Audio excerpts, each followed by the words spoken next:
I'm Paul. I'm the head of technology at Corterum and DRS. I've been in the tech sector now for about 6 years, mostly JavaScript.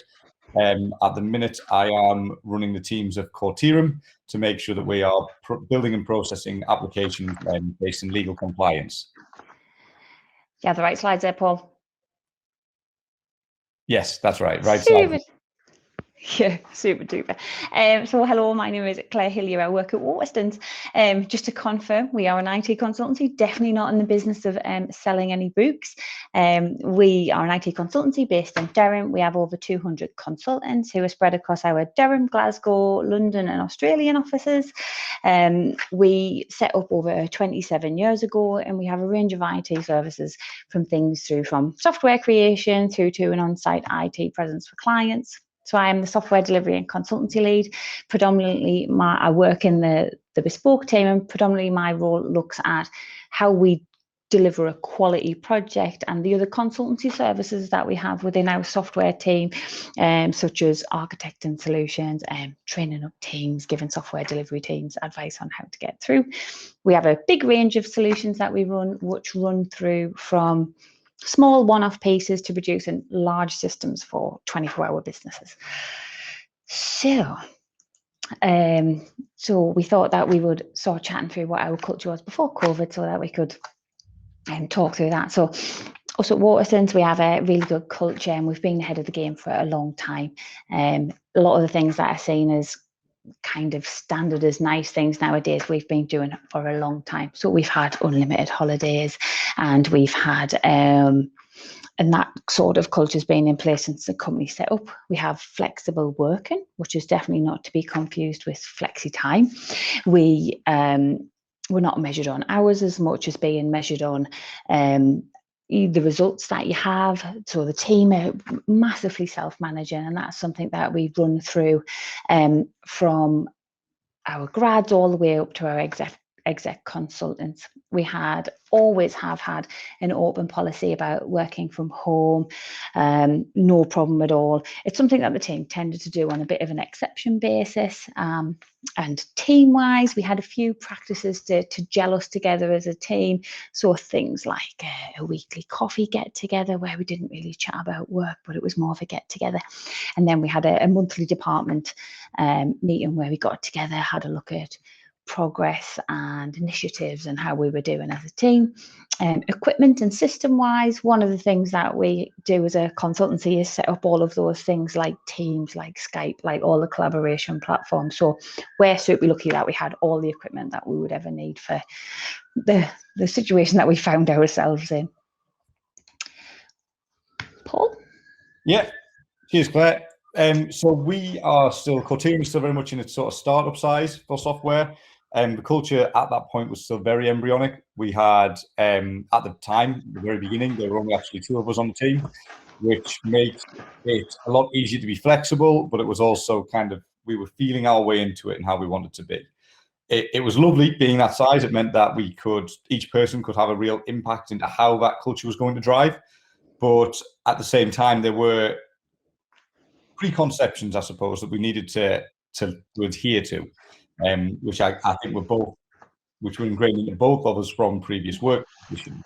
So a prior culture before COVID, before sort of lockdown really hit in and made everyone kind of adapt, we had a concept of 1 day a week working from home. That was fine without any explanation or reason.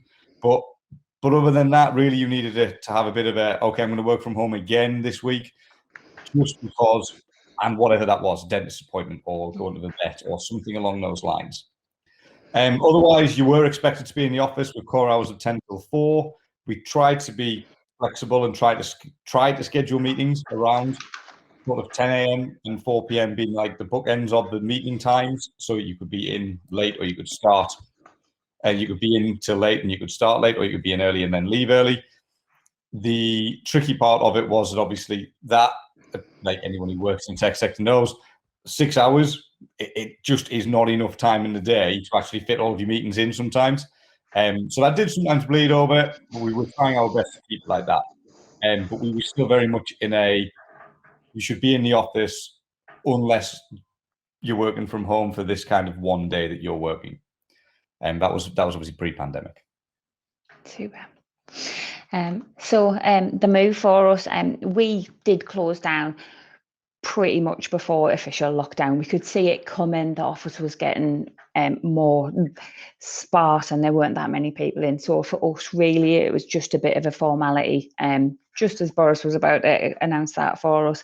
So making the port call was pretty easy, wasn't it, at the time? If you remember, we were going to be locked down for 2 weeks, weren't we? And then we were fine, and it'll be just 2 weeks and we'll be fine. And then time just started ticking over and we decided that we needed to do something a bit more serious. So for us, our top priority was making sure that the team had more contact.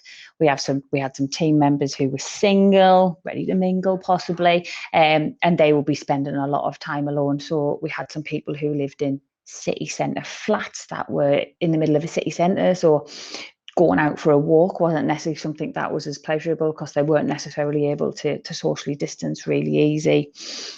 Success-wise, the team were fantastic. Their spirit was great. We started doing a quick amount of drop-ins with the team and how are they doing. And our teams tend to have a project family. A lot of the team in the bespoke department are on project teams who do have a pastoral care for each other and look after each other and check in on each other and work with their line manager. I'm sure you know that. Stereotypically, software developers aren't particularly outgoing, but we're really lucky. Ours are really sociable with each other in the office. There's a lot of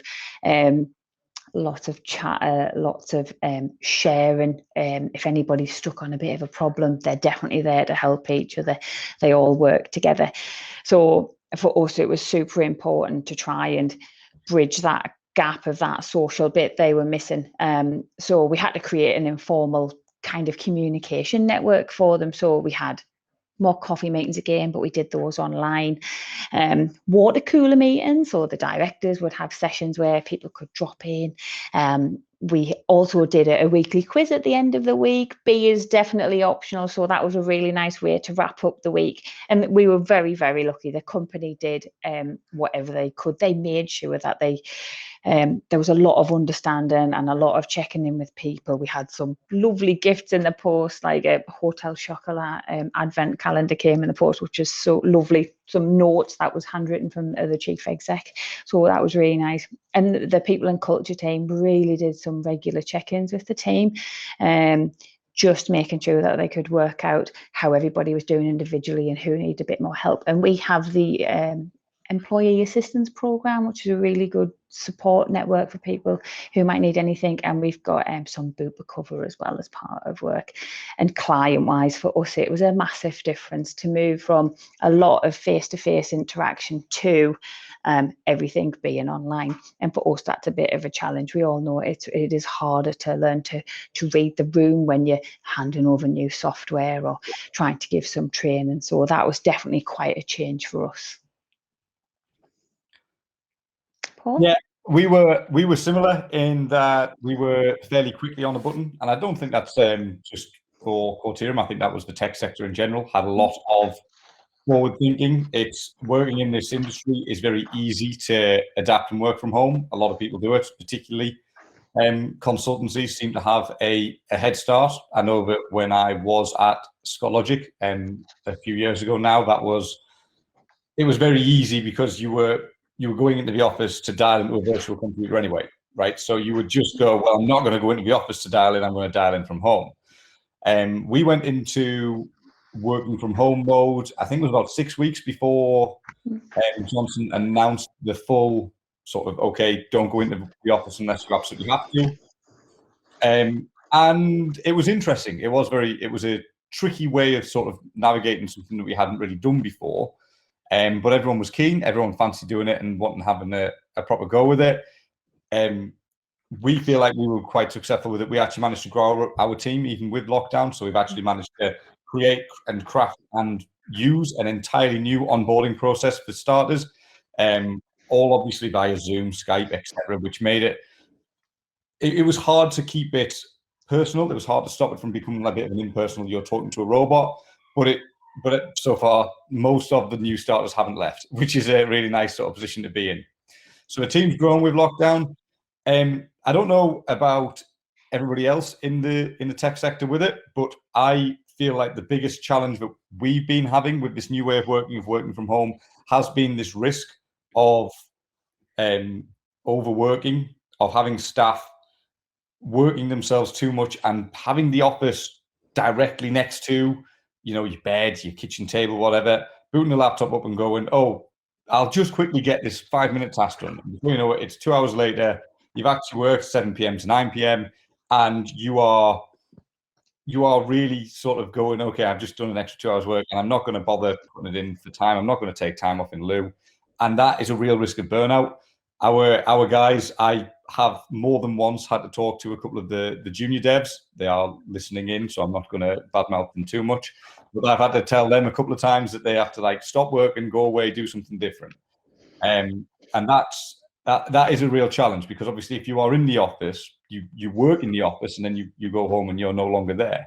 If your office and your home conflate, you have got to make yourself able to do things in that nice way. You've got to be able to make yourself go, okay, I'm going to leave this now. This is going to get put down. I'm going to pick up the home life rather than the work life, and finding that balance.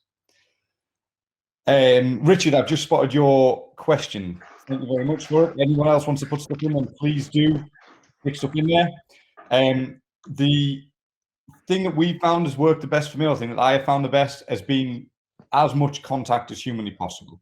So emails and communications. Our most recent starter, she actually was moving house at the same time as going from sort of a job to a different job. So it was, I imagine, very stressful for her. I was making sure I was dropping her a quick email every so often to say, how are things going? What can we do to help? Sort of making sure that by the time we were actually getting to the onboarding and getting her onto our systems, getting her all of the equipment set up, that she already knew me, she already knew who I was, and we'd already had a couple of conversations. So then on the first day, we stick the cameras on, we say hello to everyone, and then it's just trying to keep that glued in and make sure everyone's all right with that. And I think that's sort of similar to what Amy said there, making sure everyone sort of meets everyone as fast as possible. Yeah. Did you agree with that, Claire? Would you say we had quite a lot of sessions for new starters, so that people in the business would drop in as well and see them. And we've got some really good feedback on how we've onboarded, because we've grown as well, which you cannot take as anything but good news, really, in the environment that we've been in, that we've still managed to grow. It has been fantastic. And we tend to, when somebody joins, you've got your team, you've got your line manager, but we also try and find them, we call it a buddy system, which sounds like it works. We find somebody that's kind of more relatable to them, that probably knows the work that they're working on, so that they have another distinct point of contact for themselves. Doesn't mean they can't get in touch with everybody and anybody in the team, but it's more just that network for them, because you don't have that eye line for people in the office. So trying to give them those extra touch points until they make their own network within the team. Is that okay, Paul? Yeah, great. You've asked a question as well about the social elements. So what I found with it is that I was definitely part of this, so I'm not saying it's a bad thing, but at the beginning, everyone was so geared up for working from home, and we're in it together, sticking through the pandemic, that I felt like everyone kind of went at 100 miles an hour at the beginning. Yeah. I know I did, in terms of let's do a quiz every Wednesday, let's have a virtual drink every Friday, let's do a virtual board game on Tuesdays, and that slowly but surely sort of fell off the pace a little bit, and kind of got to a point where everyone was happy with how much they were doing. That would be what I would say is sort of in the consistency. It's less often than it was at the beginning, but I feel like people appreciate it more now, because they're a little bit more few and far between. With things opening up, we finally started getting the team together to have a little bit. It was a couple of weeks ago. A couple of us went to just to the pub in Newcastle, and it's been the longest time I've ever not been in a pub before. So to sit down and have a drink with your colleagues and your peers was really nice. for us, it's something that it's something that I had on slides to talk later, but we found that we needed to get a variety of activities because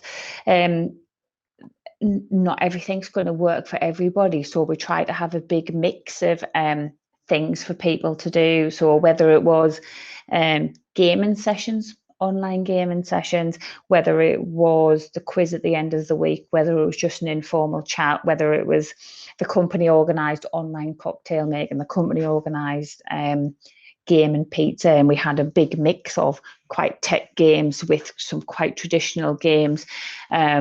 So for us, it was put on a variety of things and see which bit. And some people wanted to do everything, and some of them just other bits kind of resonated with them more for what their personal interests were. So for us, it was looking at the variety and just letting people dip in and out of what they fancied. Is that all right? Happy to move on. Any more questions? No? Super duper. So one of the things that we discussed is the personality types that we've got. So if you manage a team, you know who they are deep down, you know what makes them tick, you know what's going to work for them, you know what's not going to work for them.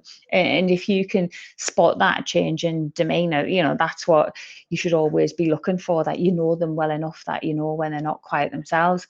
And hand on heart, I was genuinely really worried for the extroverts in the team, the people that were the ones that start the mischief, but really it was the quieter. On the whole, it was the quieter ones that I was worried about, but it was the extroverts that really struggled, the ones that start the mischief. The quiet ones who sit on the outside obviously don't have that overwhelming demand for that social interaction. So it was those, and I've got to be honest, I really struggled with the lack of touch points with everybody in the team in the old way that I used to have it. We had some team members who really started to feel isolated because they didn't know as much about what was going on around them, and whether that was actually a year ago, did they know what everybody in the team was working on? Probably not. And it doesn't mean that we didn't need to take that really seriously, but some people really started to see that there was this kind of perception for them that they were feeling a bit on the sidelines, which wasn't necessarily right. Paul, for you? Yeah, thank you. So we had to introduce quite a few different support structures, and that was one of the things that we really did well, and something that I would advocate for any sort of teams. It's very easy for our sort of structure and for tech generally to have these in place. We are typically quite introverted people. We do typically like to go sit us in a room, put us in front of a computer, tell us what to write, and we'll do it. I think that's changing a little bit. I think there's a lot more of a need for presentation skills, of being a bit more outgoing as the industry is evolving. But we didn't really have anything in place at the time. So when we first started getting into lockdown, when we first started having to work from home, we introduced a concept of coaching and pastoral check-ins. The pastoral check-ins had been there for quite a while, but that was more sort of formalizing it and making the line managers talk to go, okay, you have got to talk to your members of staff. You can't just sort of send them a quick email going, "Oh, you're all right." Let's put it into a formal process. The coaching was something brand new. And the idea behind it was to add almost a third leg to a stool. We always had a system in place where we had, employee and line manager. And it meant that if you had an issue that you didn't want to talk to your line manager about, you didn't really have anywhere to go. Where should I go and talk to? Or who can I talk to about this in a way that I know that I'm not going to get sold down the river, or it's going to become office gossip. So we introduced the concept of a coach, which was effectively the third rung. So you've got your employee here, your line manager here, and then you've got your coach here, completely detached from your sort of career, completely detached from your own kind of like line management progression, but someone who's got a bit more experience than you and someone who's got a little bit more sort of time in the industry than you, who you can sort of bounce ideas off. And you didn't even need to talk about anything particularly to do with with work. It didn't need to be, how can I climb the ladder? It didn't need to be, you know, how can I solve this problem? It could quite easily be as simple as, I'm feeling a bit overwhelmed with work right now. Is there anything you can do to help me? And the answer was obviously like, well, I can't do anything physically, but what I can do is I can talk to you about it. What could we do together to get into it? And the idea was to be a bit of a rubber duck, which is sort of like if you're sat in the bath and all you're doing is talking to your rubber duck for an hour, you end up kind of processing things a little bit better in your own head anyway. We introduced coaches to be rubber ducks, but with actual voices, and it's worked really well. Everyone seems to be enjoying it, and it's something I'd certainly advocate for anyone who's trying to get out of, we've got to stay in the office and we've got to make sure that there's a line management structure to say, okay, we still have this support process in place for anyone who needs to chat to someone who's not their line manager. And you didn't have to be in the bath with your coach? Not yet, but that's just sort of because of COVID. I don't know what's optional going extra. Okay. So for me, obviously, the role that I have is client facing. So we could definitely see some changes in our clients and how they manage the change for them. So a lot of clients were really manic at the beginning. So a lot of them had the equipment in place for people to work from home, but it wasn't necessarily something that they'd gone through a full check, a full DR safeguard to make sure that it had been tested and it did work. So inevitably, you had a lot of people who their equipment didn't quite work when it was full scale for the entire of the organization. So we did have one department that was absolutely raced off its feet, helping everybody get up and running, and they did an absolutely sterling job, but definitely a busy time for them. But in terms of how the clients managed once they'd got over that initial hurdle of everybody being okay, we genuinely saw some clients who they were just blown away by their teams, absolutely amazed, so proud of the way that they handled that the team were just taking them forward and making the business a success in one of the worst times that all of us have ever known. And then we had some other clients who, I think it was the people who loved to go in the office and just see that everything looked like it was running really smoothly, and they genuinely did struggle and needed some sort of control and monitoring just to make sure that the teams were delivering for them. So definitely contrary to our culture, but we had clients who wanted to see how long people were online for, see that people were in meeting, wanted reporting to see that everything was happening. So definitely had a massive variation with how clients could manage that change to the new way of working. How do you think that went, Claire? You know what, it was, I think once they got that initial set of information to realize that, you know what, people are working, it definitely made them feel better. I think it was more that management layer that is just used to seeing bums on seats and see that people are working and see that everything is running smoothly. And once they've got those initial sets, you know, that put their mind at rest that everybody was doing what they needed. Did anyone go from control to trust? Did anyone sort of get initially loaded up, and then when they saw this is all right, actually they eased it off, or did they just keep the measures in place? The measures were in place, but they weren't necessarily using them all as frequently as when it first got rolled out. Okay. Yeah. Yeah, that makes sense. Yeah.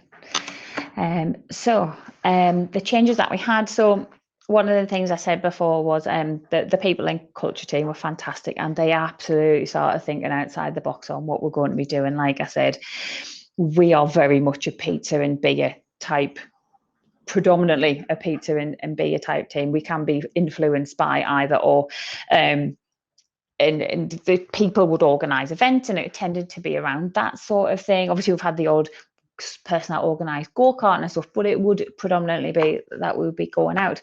But because we had to think out of the box, we started thinking of other things, and I would say we had that push, and we definitely moved to be much more inclusive with our social activities. If you think about somebody who doesn't necessarily want to go to the pub because of their cultural reasons, personal reasons, or just somebody that has children and it's really hard for them to get childcare, that, you know, that rules them out of that. And seeing that we can do so many more other things, like the cheese tasting online, like, I mean, granted, we did have a cocktail session as well, but the games night, and the company paid for us all to get that pizza, because, you know, predominantly we're ruled by pizza.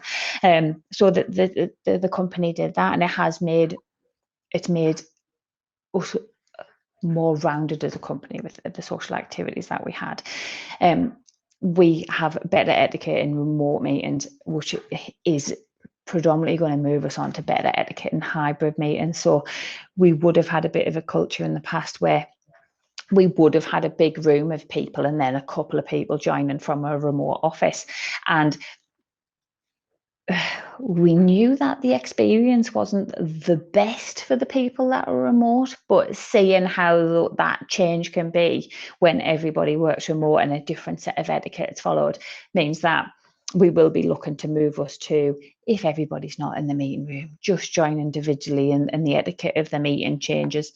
I would say that we definitely have a fresh understanding of people's home life balance, very much like Paul said, with wanting people to definitely work a reasonable what's reasonable. So we've seen the dress code relax a little bit as well. I don't know how much we will keep up, because everybody's obviously been in the house in their slipper boots and all of that sort of thing. Not that we could see them, but we've got a bit of pet cam, a bit of kid cam. You've seen clients who are at home. We've definitely got much more of a personal relationship, I would say, and I would consider us an organisation that definitely gets on a really personal relationship with our clients as well, to get to know them as much as we humanly can. So we've even crossed that boundary that I thought that we couldn't. Like Paul, it tended to be an exception-based working from home. I'm going to work from home because I've got a parcel coming. I'm going to work from home because I've got a dentist appointment or something like that. And we will, I think that for us, it probably means that we don't need to move office in the near future, because we were definitely starting to break it the seams here and we've only been in 2 years, and one of them we weren't in. For us, we will have a lot more people working from home on a much more regular basis. Paul?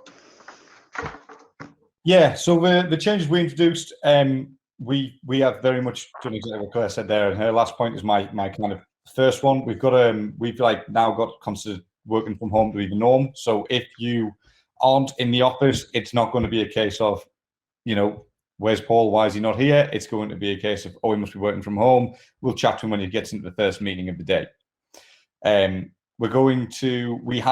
We've introduced, and I should have said this earlier, one of the things I forgot, we've introduced a non-contact time policy. This is something we did to help with the remote working and the changes, and it's something I would really advocate. In that we say that if it's before 8:45 a.m. or it's after 4:45 p.m., then you can send a message on Skype, or on Slack or on sort of Teams or whatever it is you're using, but do not expect a response, because it is either right at the beginning of the day or it's right at the end of the day.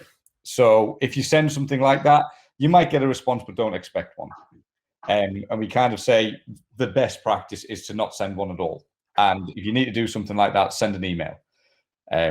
That way it can be kind of that's a tomorrow problem. Messenger for me always feels a little bit more like, okay, I've asked a question, I'm expecting a response now. Email feels a lot more like, okay, when you get around to looking at your emails, this is the thing that needs to be done.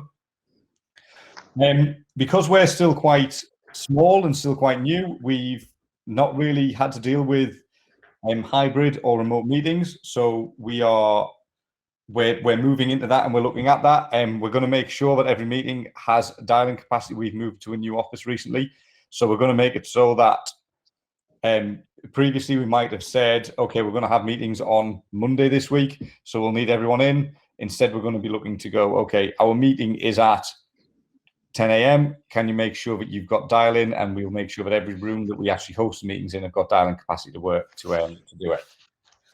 But the biggest point that I think that we've learned, that I certainly have learned, following the sort of massive change of their working environment with COVID, is that it's a lot more important to focus on the amount of work that's being done and the quality of work that's being done than it is to look at the amount of hours that have worked, the amount of hours being sat on seats and doing whatever. It's tricky, and I do accept it as a sort of a company that makes products to sell, which is what Corterum does compared to a consultancy. It's probably more tricky because, you know, if you're working for a client, you are going to have to be available for that client to get in touch with you, at least at some points of the day. But I'm a lot more concerned about the output that our team is putting in than I am about how many hours a week they are sat on their bums and that we are charging them out for.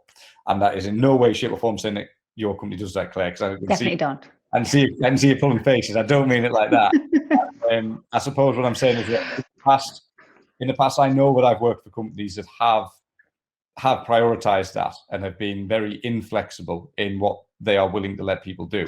I think that's changed. I think it will continue to change. But I think that as we move into this new era of post-COVID work, I believe we'll be looking a lot more at, okay, make sure you get your work done and make sure that you're around for much shorter core hours. And other than that, we'll be quite happy for you to just get on with your work. Yeah, our policy is don't compromise your colleagues and don't compromise your clients. And that's how we work. That's how our teams work. They're flexible working, to be honest. They're the gauges, and people look after themselves, to be honest. Don't worry about that. So some advice that we've got on facilitating that change. So for us, we had constant engagement with the teams. Our people and culture team really work to get, you know, the voice of the team and really work constantly across the engagement and still continue to work to make sure how's the company feeling as a whole. And, you know, regular check-ins. How are you feeling? Do you feel like we're looking after you? Is there anything else that we can do? Are we still sticking to our values? Because deep down, our values are really what drives what we do. All of the feedback was looked at by the people and culture team, by our management team, and action taken. You know, for us, we are bottom-up driven, so the management team really listened to what was being fed back, which was absolutely fantastic. Trust your people and let the outcome speak for themselves. You know, 99 out of 100 people want to do a good job. They want to see the company thrive. They want to think for themselves, and will make the right decisions if they're given some values and some framework to work within. So let them fulfill and steer decisions and check in and give them support. But most of all, you know, trust people, and you know they will do the best for you and your company. Do what you need to. That was the phrase that the company had for us. So I am in the office today. I'm definitely one of the few people watch what you do as a leader within the company. So if all of our management team piled in every day and did that, that would be an expectation that was subconsciously set, or if they were, you know, always at home, they would set that expectation. So our management team were fantastic. Do what you need to. If you need to be in the office because you need that touch point, or if you need to be at home because that's where you feel the most safe, that is what our line was for deciding what was right for you. And I think, you know, the last thing is to take that leap of faith and let those results speak for themselves. And if it doesn't work, you know, you've learned something and you can have a look at what else you could do and try something a bit different. That is definitely what I would say that we could do to facilitate those changes post-COVID. I'm aware that we've got 1 minute until the session closes. I also just received going, you're in trouble. So I'm going to stick my email address into the thing. If you want to get hold of me with anything extra, please feel just free to do so. So I'm going to take a deep breath, go quickly. You're fine. If you want to do well in the change with COVID, I would say that you need to hire people you can trust and trust those people to do the job. They're the people that will be most benefiting and most sort of keyed into the culture changes that you need to make. Ask them how they want to work. Ask them with an open mind, and then actually implement the suggestions, or at least properly discuss and consider them. Don't sort of leave it as you've got my suggestion box and it might as well be a shredder. We want to make sure that I certainly want to make sure that as we get into it, I am open and honest with my team so that we can get them looking at the right bits and pieces. That's it. We are literally out of time. So If So you've got, me and Paul would happily answer questions on LinkedIn, or send things through Dynamo. We're happy to answer questions. yes, certainly are. Thank you very much. Thank you. And we'll see you around. Yeah, thank you very much.